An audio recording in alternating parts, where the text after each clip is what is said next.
One of the biggest hits in rock history came from duos who couldn't even stand to be in the same room. From explosive fights to legal battles, what tore these legendary pairs apart? And which feud was the worst of them all?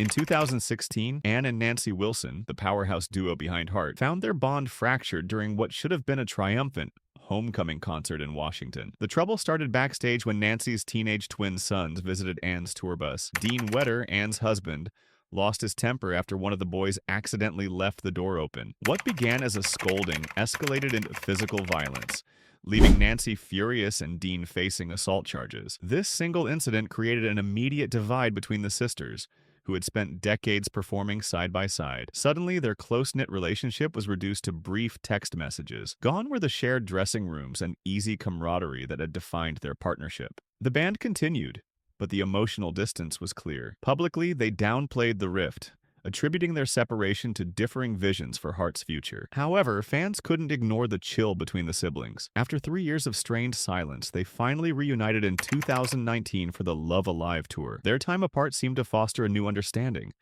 Though the scars from the incident lingered, the reunion brought relief to fans and a cautious sense of renewal to the sisters. Heart's music returned to the stage, but their relationship, while mended, would never quite be the same. While Ann and Nancy found a way back to each other, not every rock duo managed to overcome their conflicts. For Eddie Van Halen and Sammy Hagar, creative clashes and personal struggles kept their partnership turbulent. The partnership between Eddie Van Halen and Sammy Hagar was as electrifying as it was volatile. Their early success owed much to manager Ed Loeffler, who skillfully balanced the band's creative tensions. His death in the early 1990s left a void that no one could fill, and the cracks began to show. Without Loeffler's steady hand, disagreements intensified, especially when the band was approached to contribute to the Twister soundtrack. Hagar's reluctance due to exhaustion after a grueling tour was seen by Eddie as a lack of commitment. What could have been a minor disagreement spiraled into accusations of unprofessionalism and selfishness. Their brief reunion in 2004 only amplified their differences. Eddie's battle with addiction affected his performances, and Hagar's efforts to promote his Cabo Wabo tequila brand during the tour felt like a betrayal. Their onstage chemistry turned sour, culminating in tense confrontations, including one infamous show where Eddie's erratic performance left Hagar fuming. Despite the animosity, time softened their edges. In the months before Eddie's passing in 2020, the two reconnected. Their reconciliation brought closure, though the stage never saw them together again. Addiction and ego might have defined their conflict, but their legacy as collaborators remains unforgettable. From the chaos of Van Halen's internal battles emerges another duo whose rivalry wasn't driven by substance abuse, but by a deep sense of personal and creative betrayal. Mick Jagger and Keith Richards of the Rolling Stones. Mick Jagger and Keith Richards, the backbone of the Rolling Stones, had a partnership marked by both brilliance and bitterness. When Jagger decided to pursue a solo career in the 1980s, Richards saw it as more than just a side project. It felt like a betrayal. The band was already navigating the pressures of fame, and Jagger's move seemed to signal that his priorities had shifted. Richards, who lived and breathed the Rolling Stones, didn't hide his frustration. His sarcastic nickname for Jagger, Her Majesty, wasn't just a playful jab but a clear shot at what he saw as Jagger's growing ego and diva-like tendencies. Public criticism didn't end there. Richards openly dismissed Jagger's solo efforts, once comparing an album to a widely owned but unread book. Their relationship became a push-and-pull dynamic, where creative synergy coexisted with personal resentment. Yet, through all the tension, they never walked away from the band. Richards often described their bond as that of brothers, constantly at odds but bound by something deeper than friendship. Despite the verbal jabs and creative clashes, both knew that the magic of the Rolling Stones was a result of their combined efforts. Their story is one of resilience, proving that even the most strained relationships can produce legendary music. While Jagger and Richards found a way to keep going despite their differences, Tears for Fears faced a rift that led to nearly a decade of silence before rediscovering their shared passion. Roland Orzabal and Curt Smith formed Tears for Fears in the early 1980s, blending emotional depth with catchy melodies. But behind their success, creative tensions simmered. Orzabal's perfectionist approach pushed the band's sound into complex and experimental territory, especially during the painstaking production of The Seeds of Love. The album, while brilliant, took years to complete, with Orzabal obsessing over every detail. Smith, on the other hand, wanted a more straightforward process. The constant back and forth drained their relationship, leading to Smith's departure in 1991. For nearly a decade, the two barely spoke. Orzabal carried on with the band's name, but something felt off. Smith explored solo work, but neither could recreate the magic they had together. It wasn't until the early 2000s that they began reconnecting, first as friends and later as collaborators. In 2022, after years of rebuilding trust, they released The Tipping Point, an album that not only marked their comeback, but also reflected their personal growth. Time apart had softened their differences, and their reunion felt less forced and more balanced. Their story shows that sometimes taking a step back is necessary to move forward. But while Tears for Fears managed to heal old wounds, Hall and Oates discovered that even decades of working together couldn't prevent business disagreements from tearing them apart. Daryl Hall and John Oates dominated the charts in the late 1970s and 1980s, producing countless hits. Despite their musical chemistry,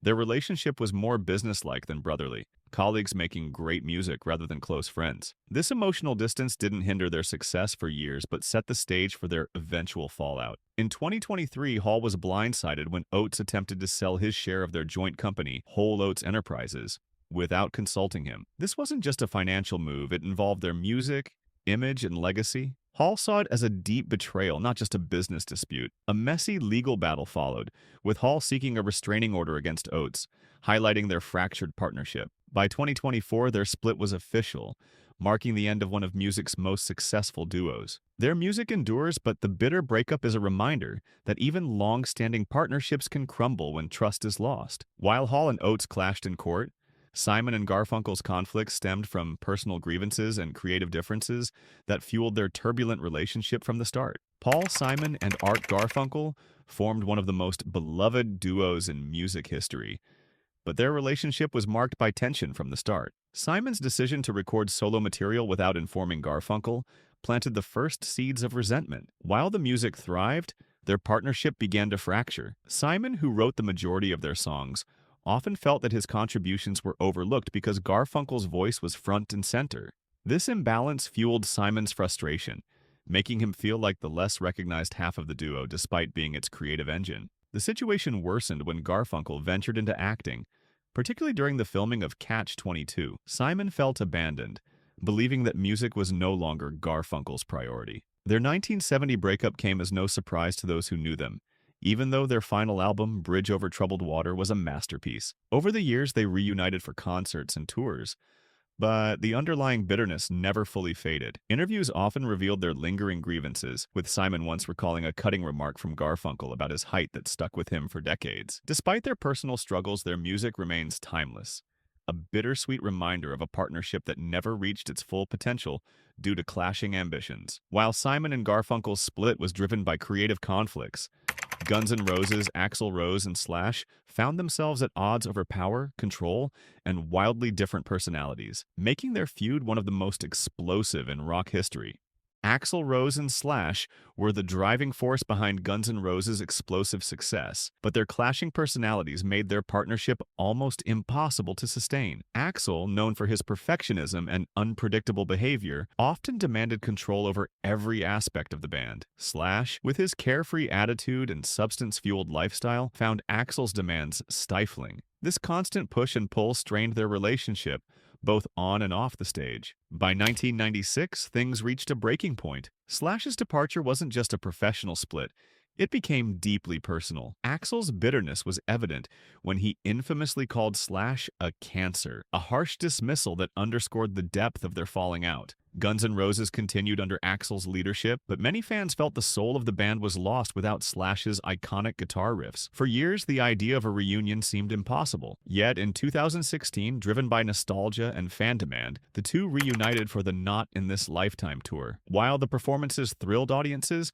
the tension between Axl and Slash never fully disappeared. Their reunion was less about rekindling friendship and more about acknowledging their undeniable chemistry as musicians. They found a way to share the stage, but the scars from their tumultuous past lingered. While Axl and Slash's story is one of conflict and uneasy reconciliation, the feud between Dimebag Darrell and Phil Anselmo took a darker turn, ending in a tragedy that shook the rock world to its core. Pantera's aggressive sound mirrored the intensity of its members, but the bond between Dimebag Darrell and Phil Anselmo deteriorated long before the band's official breakup. In 2004, Anselmo's interview with Metal Hammer sent shockwaves through the metal community. He accused Dimebag of having a severe drinking problem and painted a picture of dysfunction within the band. The comments weren't taken lightly. Fans and industry insiders saw them as a public attack on someone Anselmo had once called a brother. Tensions that had simmered behind closed doors were now out in the open. The fallout took a horrifying turn when, during a Damage Plan concert that same year, Dimebag was shot and killed on stage by a fan. The tragedy stunned the music world, and many blamed Anselmo's harsh words for fueling the attacker's rage. Anselmo denied any responsibility, but the damage was done. Dimebag's brother, drummer Vinnie Paul, never forgave him. The two avoided each other for years, with Paul refusing any reconciliation attempts. Even as Anselmo publicly expressed sorrow over Dimebag's death, the rift remained. When Vinnie Paul died in 2018, the chapter closed without resolution. Pantera's legacy remains, but the tragic end of Dimebag Darrell and the lingering bitterness between Anselmo and Paul serve as a haunting reminder of how words can have irreversible consequences. While Pantera's story ended in heartbreak, the Clash's Mick Jones and Joe Strummer found their own relationship strained by creative differences and shifting musical directions. Which Rockstar duo's feud shocked you the most? Share your thoughts and let's settle the debate in the comments.